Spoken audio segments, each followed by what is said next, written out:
Tafiya mabuɗin ilimi, kuma na zaune bai ga gari ba, in ji masu iya magana.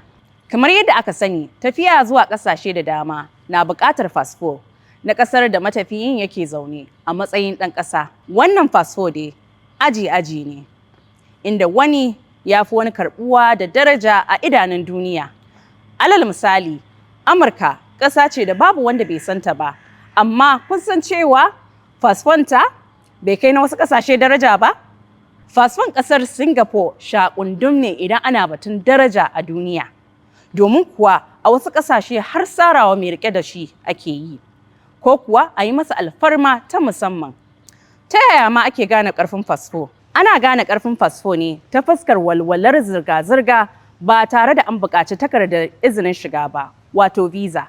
Sai a duba yawan ƙasashen da fasfon ke baiwa mai riƙe da shi damar zuwa ba tare da an buƙaci visa ba, ko kuma ya samu visa a yayin da ya isa inda zai je. Waɗannan su ne matakan da ake la'akari da su wajen gane ƙarfin fasfo. Ko a Afirka mu ma, fasfo na da daraja daban-daban. Bari mu duba yankinmu na yammacin Afirka. Ko kun san fasfon wace ƙasa ce ya fi daraja a wajen? In kun bani gari sai in gaya muku. Fasfon ƙasar Gambia shine na ɗaya mafi ƙarfi a yammacin Afirka. Sannan shine na 12 mafi ƙarfi a baki ɗayan nahiyar Afirka, a cewar rahoton Henley Global Mobility na shekarar 2023. Fasfon Gambia na baiwa mai riƙe da shi damar shiga ƙasashe 69 ba tare da ya buƙaci visa ba.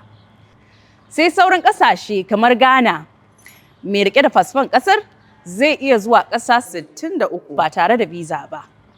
Benin ƙasa 60, Senegal 56, Niger 53, Mali 53, sai kuma Najeriya wacce ita ce ta ƙarshe a wannan jerin.